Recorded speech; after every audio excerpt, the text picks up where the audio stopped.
Coffee पर Kurukshetra show में मेहमानों द्वारा व्यक्त की गई राय और कमेंट्स उनके निजी विचार हैं। मेहमानों की राय को इंडिया टीवी या शो के होस्ट की राय ना मानी जाए। इंडिया टीवी का मकसद किसी भी व्यक्ति या वर्ग की भावना को ठेस पहुंचाना नहीं है।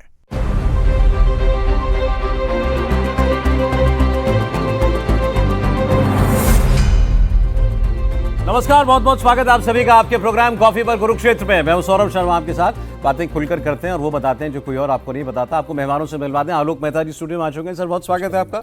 हमारे साथ हैं मेरे जनरल रिटायर्ड एसपीएस थाना जी। सर बहुत स्वागत है आपका भी। और international affairs expert professor Amitabh Singh हमारे साथ हैं। सर बहुत स्वागत है आपका। मेहमानों को देख के आप समझ गए होंगे कि हम बात करने वाले हैं जंग की, असल जंग वाली भी और पॉलिटिकल जंग वाली भी। उसके पॉलिटिकल जंग के जनरल भी बैठे हैं सामने हमारे आलोक जी। सर लेकिन पहले आज हम तीन बातें करना चाहते हैं सर आपसे और समझना चाहते हैं। एक, जो भारत ने अभी तक इस युद्ध को लेकर के लाइन ली हुई है फॉरेन पॉलिसी की, वो उसको एंडोर्समेंट कांग्रेस पार्टी के लोगों से मिल रही है आज। ऑब्वियसली टॉप से नहीं मिल सकती, राहुल गांधी कभी समर्थन नहीं करेंगे, लेकिन और लोग फॉरेन पॉलिसी समझने वाले, शशि थरूर, मनीष तिवारी, इन लोगों ने कहना खुल के शुरू कर दिया है इंटरव्यूज में, आर्टिकल्स में, कि भारत जो कर रहा है वो ठीक कर रहा है और हमको यही करना चाहिए। एक बात ये। दूसरा, इसके नतीजे में जो हमें चीजें सुरक्षित करनी है, खास तौर पर हमारी ऊर्जा जरूरतें, भारत सरकार वो कैसे सुनिश्चित कर रही है। और अब जो कुछ हो रहा है जंग में, उससे लग रहा है कि एनर्जी क्राइसिस पूरी दुनिया पर बहुत बड़ा आने वाला है, शायद ऐसा जो कभी नहीं आया। तो उससे हम कैसे निपटेंगे। तीसरी बात, इस वॉर की ट्रेजेक्टरी है क्या, ये कहां कितनी दूर जाती हुई दिखाई दे रही है। ट्रंप रोज दावा करते हैं मैं जीत गया, मैं जीत गया, अभी भी किया है, लेकिन जीत की भी क्या परिभाषा है और वाकई ये जंग खत्म कब होगी। ये तीनों बातें करेंगे। मैं जल्दी से आपको अभी तक का पूरा अपडेट दे देता हूं, वॉर का भी और पॉलिटिकल भी। पिछले 24 घंटे में ईरान ने बहुत बड़े हमले किए। ईरान ने कतर के 2 प्लांट्स पर हमला किया, पर्ल जीटीएल और एलएनजी प्रोसेसिंग प्लांट पर। यूएई में ईरान ने एनर्जी साइट्स पर बम बरसाए। अबू धाबी के भी हशबान और बाब तेल क्षेत्र पर हमला किया है। और ईरान ने सऊदी अरब की यानबू बंदरगाह पर भी, उसकी रिफाइनरी पर ड्रोन से वार किया है। कुवैत की 2 रिफाइनरीज मीना अल अहमदी और अब्दुल्ला पोर्ट पर भी ईरान ने बमबारी की है। और कतर में सबसे बड़ी गैस फील्ड पर वार किया है। इजराइल ने इससे पहले ईरान में हमले किए थे, उसी का जवाब ईरान दे रहा है। उसने ईरान के दक्षिणी शहर असालयू में अटैक किया। सबसे बड़े गैस फील्ड साउथ पार्स पर बम गिराए। खबरों के मुताबिक इजराइल ने बुशहर परमाणु संयंत्र को भी निशाना बनाया और बेरूत के बशोरा में इजराइल ने बमबारी की है। तीसरी खबर, ईरान के गैस फील्ड पर हमले के बाद डोनाल्ड ट्रंप का बड़ा स्टेटमेंट आया। ट्रंप ने कहा कि हमें इस हमले की कोई जानकारी नहीं थी, इजराइल ने गुस्से में हमला किया। ट्रंप ने फिर धमकी दी कि कतर पर अगर ईरान हमला करेगा तो हम इसका बहुत बड़ा जवाब देंगे। ट्रंप ने कहा है कि गैस फील्ड्स को निशाना बनाना बंद किया जाए और उसने इजराइल की तरफ से वादा किया है कि आइंदा इजराइल भी ऐसा नहीं करेगा। तेल और गैस फील्ड्स पर हमले से दुनिया भर में कोहराम मच गया। कल तक जो कच्चे तेल का दाम $160 प्रति बैरल था, वो आज $118 प्रति बैरल पर पहुंच गया है। तेल और गैस फील्ड पर हमले होते ही बाजार में पैनिक मचा। दुनिया भर के शेयर बाजार गिरे। भारत में 2500 अंक टूट करके शेयर बाजार जो है, सेंसेक्स 74,207 पर बंद हुआ। निफ्टी 776 अंक गिर के 23,000 के आसपास बंद हुआ है। रिपोर्ट्स के मुताबिक एक दिन में भारतीय इन्वेस्टर्स के 12 लाख करोड़ रुपए डूब गए। युद्ध की वजह से सोने चांदी के दाम भी टूटे। 24 कैरेट सोने का दाम 3,110 रुपए प्रति 10 ग्राम कीजिएगा, वो गिरा और चांदी 2,60,000 पर पहुंच गई है। ये वॉर और उसके इंपैक्ट का अपडेट था। अब पॉलिटिकल बात करते हैं। दुनिया भर में जंग के हालात के बीच आज कांग्रेस पार्टी के सांसद शशि थरूर ने केंद्र सरकार का बचाव किया। उन्होंने बाकायदा आर्टिकल लिख के कांग्रेस से बिल्कुल अलग राह ली और कहा कि चुप्पी साधना नैतिक हार नहीं है। युद्ध के हालात में कभी खामोश रहना भी जिम्मेदारी की स्ट्रैटेजी होती है। उन्होंने कहा कि जो लोग इसको कायरता कह रहे हैं वो डिप्लोमेसी नहीं समझ रहे हैं। इसके लिए केंद्र सरकार को दोषी नहीं ठहराया जा सकता। साथ ही उन्होंने कहा कि अमेरिका को नाराज करना भी कोई बहुत समझदारी का काम नहीं होगा। सिर्फ शशि थरूर नहीं बल्कि कांग्रेस नेता मनीष तिवारी ने भी सरकार का समर्थन किया। उन्होंने कहा कि मिडिल ईस्ट में जो जंग चल रही है वो हमारी वॉर नहीं है, it is not our war. इसके लिए भारत एक सीमित भूमिका ही रख सकता है और अपनी रणनीतिक इंडिपेंडेंस बनाए रखना यह भारत कर रहा है और सोच समझकर सावधानी से कदम उठा रहा है। उन्होंने कहा भारत सरकार जो कर रही है वो दिशा ठीक लगती है। हमारे 1 करोड़ लोग वहां पर रहते भी हैं और वहां से ऊर्जा जरूरतें हमारी पूरी होती हैं। ऐसे में भारत अपनी सारी हितों की सुरक्षा करता हुआ दिखाई दे रहा है। भारत सरकार ठीक कदम उठाई दे रही। पहले इसी की बात कर लेते हैं। सर, ये अच्छी बात है कि ऑपोजिशन ने कम से कम फॉरेन पॉलिसी पर, जो हमारे यहाँ परंपरा भी रही है कि देश एक सुर में बात करता है, वो करना शुरू किया। ऑब्वियसली राहुल गांधी नहीं, लेकिन ये दोनों लोगों के बारे में तो ये कहा जा सकता है कि फॉरेन पॉलिसी जानते हैं, समझते हैं। शशि थरूर की तो सारी जिंदगी डिप्लोमेसी करते भी थी। Manish Tiwari international affairs expert हैं। शशि थरूर की बातों को थोड़ा और डिटेल में आपको बताऊं, उन्होंने पहले भी ये कहा था कि नेहरू जी से लेकर के आज तक फॉरेन पॉलिसी में हमने अपनी राह नहीं बदली है। नेहरू जी बात करते थे गुट निरपेक्षता की, वो कहते थे कि जी हाँ, नॉन अलाइंड की। आज हम मल्टी अलाइंड की बात कर रहे हैं, आज भी हम किसी एक कैंप में नहीं है। उसी बात को उन्होंने दोहराया भी है और उन्होंने कहा ये पहले भी हुआ है। उदाहरण दिए 1956 में हंगरी में जो हुआ, 68 में चेकोस्लोवाकिया में, 79 में अफगानिस्तान में सोवियत संघ ने जो हमले किए, हमने तब भी उसकी निंदा नहीं की थी क्योंकि हमारा बहुत बड़ा साझेदार था रूस। आज अमेरिका को हम क्यों नाराज करें, वो अपनी लड़ाई लड़ रहा है, हमारी लड़ाई नहीं है, जैसा मनीष तिवारी ने कहा। तो आपको लगता है कि इसका असर होगा और कांग्रेस लीडरशिप पर भी दबाव पड़ेगा कि इस फ्रंट पे सरकार का साथ दें? सौरभ जी, आप ऐसा सवाल कर रहे हैं कि राहुल गांधी को कोई समझा सकता है? कोई दोस्त का नाम मुझे 2 आदमी बता दीजिए जो ऐसे दोस्त हो जो उनको समझा सके। क्योंकि मुझे लगता है कि शशि थरूर, जो आपने कहा गंभीर, उस हिसाब से देखें, शशि थरूर यूएन में भी रहे हैं, मतलब वो उतना पॉलिटिकल नहीं है। मनीष तिवारी स्वतंत्रता सेनानी, मैंने उस तरह से स्वतंत्रता इसलिए कहेंगे कि आतंकवादियों के उसमें उनके पिता की मारे गए, तो वो भी इतने राष्ट्र के बारे में सोचते हैं, इंटरनेशनल अफेयर को समझते हैं। मेरे हिसाब से दोनों पार्टी के अध्यक्ष के रूप में ही, यदि मैं तो उनको उस उम्मीद में पार्टी के नेतृत्व यदि कर सकते हैं, या इवन सदन में भी, लोकसभा में भी, इतने समझदार लोग। एक सचिन का नाम अभी सामने बेचारे आजकल आ नहीं रहे हैं, वरना यदि सचिन पायलट से भी आप अकेले में पूछेंगे तो ऐसे कई और नेता भी होंगे। मैं ये नहीं कह रहा हूँ कि 2 लोग हैं, मेरा यही कहना है कि और इनको किसी पृष्ठभूमि, अब ये तो बच्चे रहे होंगे नरसिंह राव के समय में, नरसिंह राव कितना चुप रहते थे। नरेंद्र तिवारी हमें कहते थे कि अरे मैं उनके पास जाता हूँ तो वो या तो अफ्रीका की, जब यूपी की बात करेंगे तो अफ्रीका की बात करने लगेंगे, अफ्रीका की बात करने जाएंगे तो दूसरी। तो अपना कई चीज़ों को आप कैसे, कहाँ पर चुप रहना है, वो चीज़ जो कांग्रेस की पुरानी, प्रणब मुखर्जी थे, मैं इसलिए उनके कि इन लोगों ने उनसे थोड़ा सीखा होगा, मैंने, हम लोग एज ए फॉलोअर जर्नलिस्ट के नाते फॉलो किया। तो मेरा ऐसा मानना है कि इस समय पार्टी में बड़े पैमाने पर लोग वो समझते हैं जो देश के हित में हो। लेकिन चूंकि कुछ जैसे कहते बिल्कुल ही आप अंधभक्त हो, उनके कुछ और ऐसे नाम हम लेने सबकी ज़रूरत नहीं है, लेकिन वो राहुल गांधी के साथ है तो वो कहेंगे देखिए शशि थरूर ये कर रहे हो, वो बीजेपी में चले जाएंगे वहाँ। हाँ। भाई देश के लिए यदि आप सोचते हैं और इस समय आप क्या करते हैं, और जैसे ठीक कहा आपने, शंकर दयाल शर्मा कितना सोवियत फेवर थे। चेक रिपब्लिक अलग जब भी हुआ, मैं खुद वहाँ साथ में था, स्लोवाकिया अलग हो गया था, हमने कभी चेकोस्लोवाकिया को लेकर कभी कुछ कहा नहीं कहा। अफगानिस्तान में जब हुआ कुछ नहीं हमने किया। ऐसे कितने ही उदाहरण हैं जब सोवियत संघ के साथ थे। और नॉन अलाइंड पर मैं एक लाइन और कहूँगा, नटवर सिंह अब नहीं है। नटवर सिंह ने जनवरी इस समय 83 में जो सम्मेलन हुआ यहाँ पर कॉमनवेल्थ का, सब आए थे, यासिर अराफात और सब दुनिया भर के लोग, तब कितना, मैं आई वॉज रिपोर्टिंग, मैं इसलिए कह रहा हूँ कि उस समय सोवियत ऐसा दबाव था कि ये रशियन, ये अमेरिकन दबाव चल रहा है, इतना था। दानालैंड नहीं, तब भी नहीं था, सोवियत असर था उस पर। इसलिए मैं कह रहा हूँ कि भाई आप यदि उस समय तो इतने झुके थे, तब भी नानालैंड, आप असली नानालैंड आज हैं। अच्छा। इसलिए नहीं कि प्रधानमंत्री नरेंद्र मोदी पूरे देश के एक पर्सपेक्टिव यदि देखें आप, ये सोच करके कि आपको अब सबके साथ हमारे संबंध है। भाई ट्रम्प कह रहा है दोस्त है, चाहे वो झूठ बोलता है वो अलग बात है, लेकिन दोस्त होकर कहने को तो पब्लिकली तो यही कह रहा है ना। मोदी जी को भी कहता है, भारत को भी कहता है, ट्रेड डील कर रहा है। दूसरी तरफ आप सारे अरब कंट्री से बीजेपी की गवर्नमेंट रहते हुए, मेरा ख्याल है कि ये अपने आप में बहुत हिस्टोरिकल है, जो इतिहास में लिखा जाएगा कि एक हिंदूवादी पार्टी को, घोषित रूप से ऐसा तो नहीं कहते वो कि मैं हिंदू नहीं हूँ, मैं नहीं मानता, वो हो सकता नवरात्रि कर रहे होंगे, उसके बाद भी सारे उन कंट्रीज़ के साथ, इंक्लूडिंग ईरान के राष्ट्रपति से बात किया है, कतर से बात किया, संयुक्त अरब अमीरात से बात किया, अभी गए थे ओमान, कुवैत, हर जगह तो वो सबसे ज़्यादा गए, उनका सम्मान हुआ है वहाँ पर, मैंने बाकायदा ऑनर किया गया। बिल्कुल, तो ऐसी स्थिति, अफ्रीका के साथ हमारे संबंध है, ब्रिक्स में हम लोग साथ हैं। तो आप कह रहे हैं असल सेंस में नॉन अलाइंड हम आज हैं? हाँ, मेरा ये कहना है, असली नॉन अलाइंड हम हैं। ठीक है, वो नॉन अलाइंड नहीं जो उस समय जो थे, सोवियत पीरियड में उदाहरण बता दिया आपको सारा कि प्रेशर होकर। कांग्रेस के दोनों नेता, एक उनका अगर आप मूल तत्व देखें क्या कहना चाह रहे हैं सार, वो ये है कि सारी डिप्लोमेसी का, हर चीज का मतलब हमारा टारगेट क्या है, लक्ष्य क्या है, अपने इंटरेस्ट सुरक्षित करना, हमारे हितों की सुरक्षा करना, और वो जिस भी तरीके से पूरे होते हो।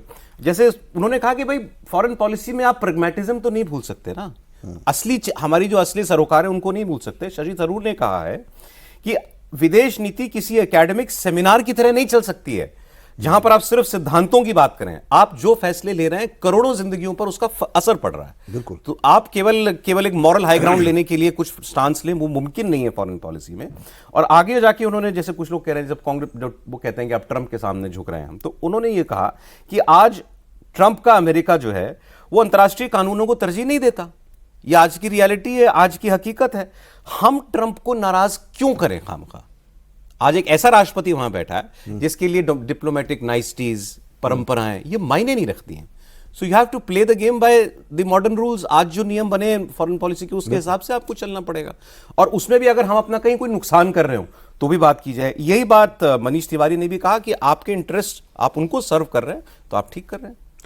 बिल्कुल, अगर आप देखें सौरभ, भारत का हित सबसे इंपॉर्टेंट है और उसको सिक्योर करना, यही पूरी डिप्लोमेसी और पूरी जो फॉरेन रिलेशंस है उसका अक्सर मुद्दा होना चाहिए। और भारत का हित मतलब लोगों का हित और लोगों का हित। अभी उसी में मैं बताता हूं, इसीलिए इसको मैं थोड़ा सा एनालिस्ट के तौर पे एनालाइज करूंगा कि देखिए, भारत का एम है पीसफुल इंक्लूसिव ग्रोथ, सबको साथ लेके हमें आगे बढ़ना है और 2047 तक हमें विकसित भारत बनना है और हमें बहुत लोगों को गरीबी रेखा से पार निकालना है। इस चीज को करने के लिए हम किसी खेमे में नहीं जा सकते, हम अपने रिसोर्सेज बर्बाद नहीं कर सकते, हम लड़ाई नहीं लड़ सकते, मतलब हमें लड़नी नहीं चाहिए किसी भी हालत में, जब तक हम अवॉइड कर सकते हैं, जब तक हमारे हितों के ऊपर बात नहीं आती है। यही पॉलिसी और यही स्ट्रैटेजी चीन ने ऑक्युपाई की ली थी। अगर आप याद करें 1980 के आसपास उनकी भी जीडीपी हमारे बराबर थी, लेकिन उन्होंने एक पॉलिसी बनाई, कैलकुलेटिव स्ट्रैटेजी। उस कैलकुलेटिव स्ट्रैटेजी का मतलब था कि जितनी भी डिस्प्यूट हैं उनको हम पोस्टपोन करेंगे, हम अपनी ताकत को बढ़ाएंगे, हम अपने पैसे लड़ाई में या किसी को मॉनिटर करने में या किसी को दबाने में खर्च नहीं करेंगे, हम अपनी जो ताकत है उसको छुपाएंगे और हम मौके का इंतजार करेंगे और time, by your time and build your strength. ये उन्होंने किया था। 20 साल उसने ये किया। 20 साल उसने ये किया। आज वो अमेरिका को टक्कर देने के लिए तैयार होकर खड़ा हो गया।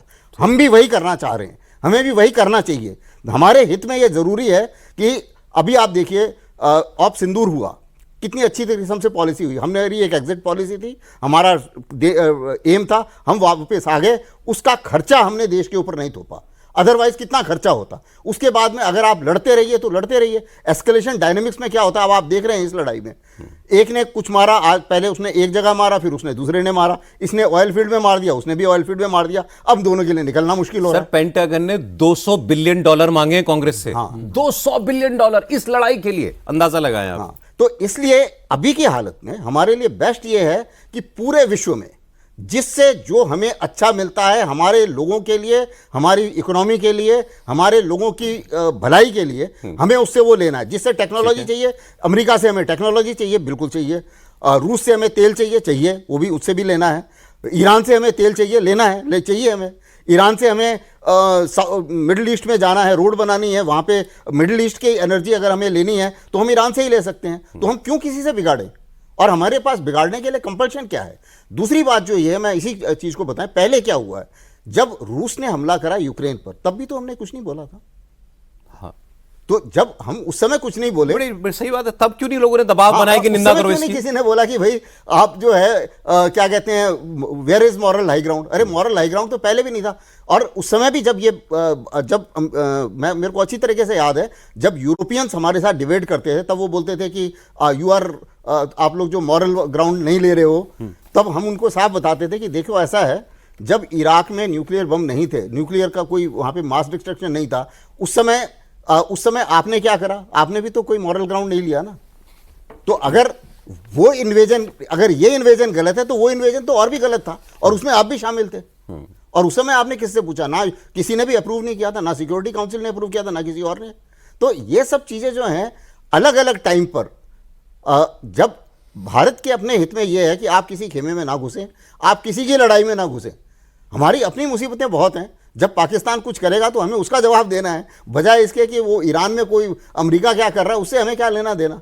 और दूसरी चीज ये है कि हम ये चाहते हैं लेना देना जिस चीज में, वो क्या है कि लड़ाई बंद होनी चाहिए और तेल की कीमतें कंट्रोल में आनी चाहिए। अल्टीमेटली तो हमें तो वो चाहिए, तो हम किसी और आपने जो भी कहा सर, मैं एक बार जरा उसको अंडरलाइन कर दूं, क्योंकि मैं और आलोक जी तो पॉलिटिकल कमेंट कर ही सकते हैं, प्रोफेसर साहब भी कर सकते हैं, आप ना करना चाहो तो।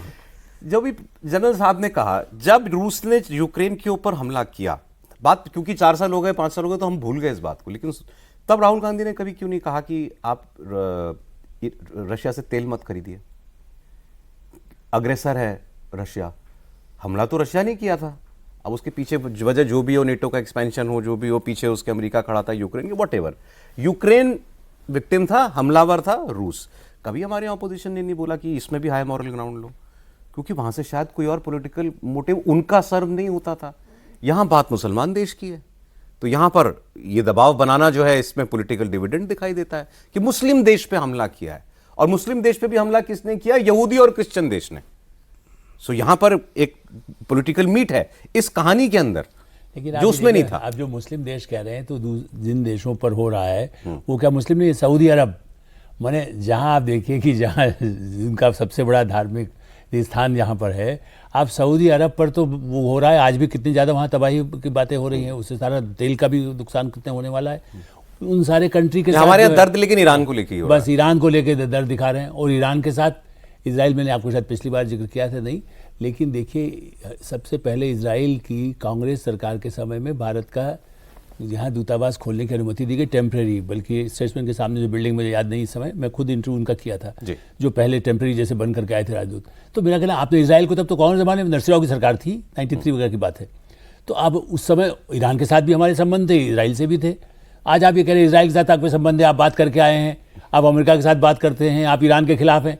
अरे भाई, आपने तो इसराइल को मान्यता दी, ऑफिशियली आपने यहाँ पे बैठाया कांग्रेस ने। राहुल गांधी को कोई पुराना कोई पढ़ा भी नहीं सकता, कम से कम जेएनयू में भेज दें। उनसे इसलिए ये पढ़ा देंगे, थोड़ा सा उसको ज्ञान देंगे। प्रोफेसर साहब से अब हम अगली मुद्दे पर आते हैं। तो फॉरेन पॉलिसी की बात हुई, जैसा हमने कहा फॉरेन पॉलिसी का उद्देश्य है आपके इंटरेस्ट, मतलब लोगों के इंटरेस्ट को सर्व करना।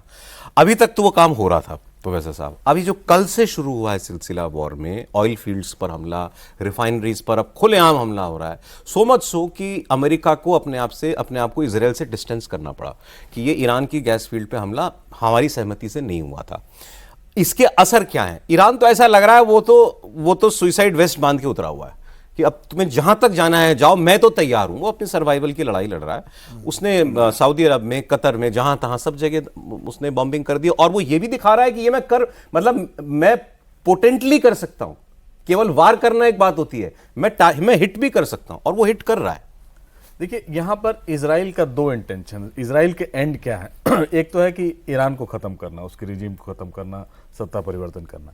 एक तरफ ये भी है जो ब्रॉडर इंटरेस्ट है कि किसी भी तरह वेस्ट एशिया के जो बाकी तेल वाले देश हैं उनको भी कमजोर करना, क्योंकि आने वाले दिन में जब ईरान वीकेंड हो जाएगा तो सऊदी अरब जैसे देश उठ के खड़े होंगे जो इजराइल के समक्ष अपने आप को दिखाएंगे कि हम कर सकते हैं। इसी नीति के तहत इजराइल ने उस साउथ पार्स इस पे अटैक किया है। और ये पहली बार हुआ है कि जब ऑयल इंस्टॉलेशन या गैस इंस्टॉलेशन पे किसी ने, इजराइल ने अटैक किया है।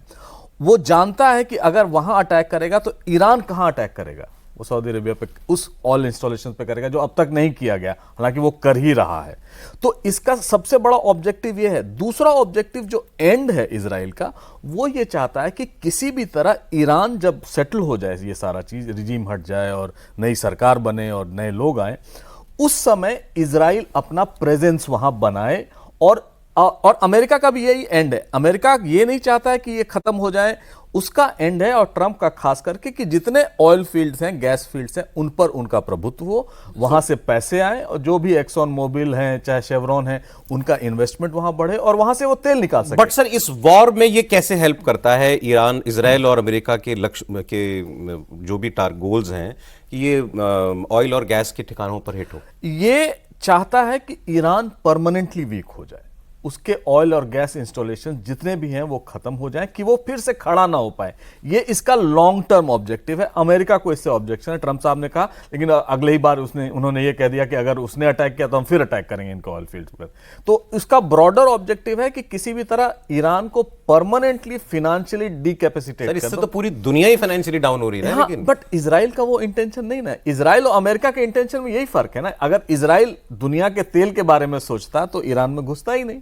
Okay. और दूसरा है, ट्रंप का ऑब्जेक्टिव है कि किसी भी तरह ऑयल फील्ड से यहाँ बचे रहे। हम उनसे, जैसे वेनेजुएला में भी उन्होंने यही कहा, उन्होंने कहा कि आप हमारे इन्वेस्टमेंट को अलाउ कीजिए, हम आपके यहाँ से तेल निकालेंगे और प्रोसेस करेंगे और दुनिया को बेचेंगे। यहाँ भी उनका यही स्टेटेड ऑब्जेक्टिव है। लेकिन लॉन्ग टर्म ऑब्जेक्टिव ईरान का यही है कि यहाँ सबड्यू किया जाए और किसी तरह ईरान को प्रोवोक किया जाए कि इनके जितने भी ऑयल और गैस फील्ड्स हैं उन पर अटैक किया जाए, तब पूरी दुनिया सजग होगी और वो अलर्ट मोड में आएगी। देखिए, पहले जब ये वॉर शुरू हुई थी, तेल जो है $70-80 के आसपास था, आज वो $118 पे पहुंच चुका है। मतलब ऑलमोस्ट $50 का इंक्रीज हो चुका है तेल के दाम में। भारत सरकार, कोई भी सरकार कब तक एब्जॉर्ब करेगी? अभी तक भारत ही बड़े देशों में एक है जिसने तेल के दाम नहीं बढ़ाए। बाकी तमाम दुनिया ने तेल के दाम बढ़ा दिए, हमारे यहाँ नहीं बढ़े हैं। गैस में दाम से ज्यादा इंपॉर्टेंट है अवेलेबिलिटी। आप कुछ कुछ करके मैनेज करके वहां से निकाल ले रहे हो, लेकिन अभी 2 टैंकर गैस के आई भी तो हमारी 1.5 दिन की रिक्वायरमेंट पूरी करते हैं सर। हमें वहां से लगातार इनफ्लो हर रोज ही चाहिए, और रोज चाहिए वहां से आपका टैंकर। क्रूड के बारे में सरकार कह रही है अभी पर्याप्त है। अच्छा, क्रूड इन सब चीजों का बेसिस इसीलिए क्योंकि क्रूड से ये अलग अलग चीजें आप बनाते हो। हम रिफाइनरीज में, भारत में हमारी बहुत बड़ी कैपेसिटी है, हम प्रोड्यूस कर सकते हैं, लेकिन उसके लिए कच्चा तेल होना जरूरी है। तभी उसमें से पेट्रोल निकलेगा, डीजल निकलेगा, केरोसिन निकलेगा, एलपीजी निकलेगी, एलएनजी निकलेगी। तो क्रूड की आयात भी लगातार जरूरी है। रिजर्व्स भी कितने दिन चलेंगे? अगर ये वॉर मान ली 2 महीना और चल जाती है तो क्रूड पर भी संकट आना है। सो अभी तक हाउ आर वी मैनेजिंग, और फ्यूचर में क्या दिखता है? देखिए, अभी तक हम लोग जिस हिसाब से मैनेज कर रहे हैं, एक हो गया रिजर्व और एक हो गया डाइवर्सिटी, क्योंकि रूस से अचानक से और ज़्यादा तेज लेना हमने शुरू कर दिया और रूस के कई टैंकर्स आ रहे हैं। उसी के साथ साथ हमने नॉर्वे से बात करी है, नॉर्वे से गैस आने की बात हो रही है, कनाडा से गैस आने की बात हो रही है। तो नए मार्केट ढूंढना शुरू कर दिया है और उसमें ये भी लग रहा है कि लेकिन जो ट्रांजिट टाइम है वो टाइम तक हमें अपने कुशन को बरकरार रखना पड़ेगा। दूसरी चीज़ ये है कि जो अल्टरनेट मेथड्स हैं एनर्जी सेविंग मेजर्स अभी शुरू नहीं हुए हैं, लेकिन मुझे लग रहा है कि गवर्नमेंट पॉलिसी बनाएगी और कुछ शुरू हो जाएंगे, जैसे वर्क फ्रॉम होम हो गया, 4 डेज ये हमें करना पड़ेगा, आगे जाके करना पड़ेगा, बिल्कुल करना पड़ेगा, क्योंकि बाकी जगह भी देखिए इसको आप फोर्सी कर रहे हैं कि ये सप्लाई बाधित रहेगी अभी फिलहाल तो रहेगी, क्योंकि अभी इतनी जल्दी पुल बैक करना दोनों के लिए पॉसिबल नहीं है। जिस हिसाब से गुत्थम गुत्था हो गए हैं दोनों साइड्स, तो दोनों के लिए पुल बैक करना अभी थोड़ा मुश्किल हो रहा है। तो और ट्रांजिट टाइम जो है, ये ट्रांजिट टाइम काफ़ी लंबा है। जब से इससे पहले कि बाकी जगह से जहां हम अप्रोच किया है हमने, वहां से गैस आए, उतने में बीच में जो है प्रॉब्लम हो सकती है और उसके लिए कुछ मेजर्स करने पड़ेंगे। इस लड़ाई को हमें बिल्कुल वैसे ही लड़ना पड़ेगा जैसे हम कोविड की लड़ाई लड़ रहे थे। कोविड के टाइम में भी हम लोगों ने काफ़ी मेजर्स अपनाए और जब हमें लगा कि भाई इन चीज़ों की कमी होने वाली है, इन चीज़ों का ज़्यादा जैसे होर्डिंग नहीं होनी चाहिए, उसके ऊपर भी मेजर्स लगाए गए थे। तो वो मेरे विचार से उस चीज को मद्देनजर रखते हैं उसी टेम्पलेट पर दो खबरें जो मैंने देखी वो बता दूं, और क्या उससे हमें कोई मतलब रिलीफ लेना चाहिए। एक खबर ये चल रही है कि ईरान जो है वहां से नेगोशिएटेड सेटलमेंट्स और पेमेंट्स के एवज में टैंकर निकलने की अनुमति आगे भी शायद देता रहे। कुछ जगह ऐसी भी खबरें आई हैं कि उस पर वो 10% का एक चार्ज भी लगाने के बारे में सोच रहा है कि पैसा दो, टैंकर निकालो अपना, क्योंकि उसको भी तो फ्यूचर में बिजनेस तो उसको भी चाहिए। लड़ाई अगर लंबी चलेगी तो उसके पास भी कहां से आएगा पैसा। सो पैसे देकर के अपना टैंकर निकालो। एक ये वहां से एक उसमें ये बात टोल टैक्स वाला सिस्टम, टोल टैक्स जैसा कुछ हो सकता है वो शुरू कर दे। और दूसरा, ट्रंप जितना दबाव बना रहे थे कि नेटो के देश और फलाने देश आए और स्ट्रेट ऑफ हॉर्मुज को खुलवाएं, जिसमें उन्होंने बहुत फ्लिप फ्लॉप किया, हमें जरूरत है तुम्हारी, हमें जरूरत नहीं है, अच्छा चलो आ जाओ, नहीं आओगे तो हम नाराज हो गए, ये सब कुछ उन्होंने ड्रामा किया। बट अल्टीमेटली उनका दबाव जो है कुछ कुछ यूरोपियन देशों पर काम करता दिखाई दे रहा है। नेटो के चीफ ये कह रहे हैं कि मैंने बहुत सारे यूरोपियन लीडर से बात की है and we are working on a strategy to keep the strait open. So ultimately दुनिया किसी तरह इस चैनल को खोला रखेगी, ऐसा आपको लगता है? देखिए, नेटो डायरेक्टली इन्वॉल्व नहीं होगा, मैं तो ये जानता हूं, और ये इसलिए भी कह रहा हूं कि नेटो के बहुत सारे ऑपोजिशन है, जैसे काया कलास जो उनकी फॉरेन चीफ हैं जो ईयू की, उन्होंने साफ कहा कि it's not Europe's war. Keir Starmer ने भी कहा। रट साहब क्यों कहते हैं? क्योंकि रट साहब जो हैं वो एक मीडिएटर हैं अमेरिका और नेटो के बीच। हाल में भी ग्रीनलैंड में भी जब हुआ था तो उन्होंने कहा था, उन्होंने डैडी भी बोला था नेटो का ट्रंप को। तो वो रट साहब के स्टेटमेंट को मैं उतना नहीं करता हूं, लेकिन इस बार ये बहुत कमिटेड हैं ये लोग कि हम इसमें इंटरवीन नहीं करें, क्योंकि हॉर्मुज स्ट्रेट को फ्री रखना अगर अमेरिका नहीं कर सकता है तो नेटो के भी बस का नहीं है, और ये अमेरिकन जानते हैं और नेटो भी जानता है। वो सिर्फ इन्वॉल्व करना चाहते हैं, अपना स्टेक बढ़ाना चाहते हैं, और जिस तरह से इनक्रेडिबल हो गए हैं, इस क्रेडिबिलिटी खत्म हो गई ट्रंप साहब की, उसके तहत भी कोई उनके साथ कमिटमेंट नहीं देना चाहता। और यहां पर इस समय क्या हो रहा है, वो बार बार कह रहे हैं कि चाइना आए, साउथ कोरिया है, जापान है। आपने एक बात ध्यान दिया होगा, उन्होंने भारत का नाम नहीं लिया, एक बार भी नहीं लिया। क्यों नहीं लिया? इसका भी एक कारण है, क्योंकि अभी अलेक्जेंडर स्टब जो है फिनलैंड के प्राइम मिनिस्टर, उन्होंने एक बड़ा अच्छा स्टेटमेंट दिया। वो रायसीना डायलॉग में आए थे और चीफ गेस्ट थे, और यहां से जाने के बाद कल ब्लूमबर्ग टेलीविजन पे एक बड़ी रिमार्केबल बात की कि अगर मीडिएशन की बात होती है इस युद्ध को रुकवाने के लिए, तो भारत एक अच्छा बेट हो सकता है, क्योंकि भारत के संबंध अब्बास अरागची के साथ बहुत दिन से बात कर रहे हैं हम, मसूद पेजेश्कियान से हमारे प्रधानमंत्री ने बात किया, तो मीडिएशन के लिए भारत को इन्वॉल्व करना होगा। उन्होंने चाइना या रूस इनका नाम नहीं लिया, और इसी पर भारत भी काम कर रहा है। और यही जो आप कह रहे हैं ना, जो आप जब आप कहते हैं कि ऑपोजिशन को प्रॉब्लम है, ऑपोजिशन को प्रॉब्लम है डेली इवेंट्स पे, लॉन्ग टर्म नहीं है। भारत का लॉन्ग टर्म स्टेक है कि यो मीडिएशन जब भी बात होगी तब भारत मीडिएट करेगा, और इसके लिए हम उनका साथ भी दे रहे हैं, क्योंकि हमारे पास 3 उनके जहाज हैं भारत में, और अमेरिका प्रेस नहीं कर रहा है कि इनको आप वापस छोड़ो। ठीक है, इसलिए भी प्रेस नहीं कर रहा है कि वो जानता है कि ये एक मीडिएशन स्ट्रैटेजी। भारत सरकार ने तो इनकार कर दिया कि ऐसा कुछ नहीं है। ये सौरभ, एक मैं बात जोड़ दूं, देखिए चीन के लिए जो जा रहे थे रूस से 7 टैंकर जो चाइना जा रहे थे वो भारत की तरफ आ रहे हैं। इसका स्ट्रेटेजिकल आप ये देखिए कि हम वर्षों से हम कई लोग जो है चीन के साथ हमारा दुश्मनी कराने में अमेरिका का भी हाथ रहता ही है, माने चीन तो है, उस पर पूरा भरोसा ना करें। लेकिन आप ये देखिए इस समय जो कई समय से पुतिन भी कहते थे और भारत भी चाहता है, और चीन आप देखिए हाल के कुछ समय से लगातार इतना सब होने के बाद अब शी जिनपिंग के साथ प्रधानमंत्री का एक अच्छा जो रेपो बीच में कुछ बना, इसलिए चीन ने आपत्ति नहीं की कि भाई ये मेरा जहाज वहाँ क्यों भेज रहे हो इंडिया की तरफ।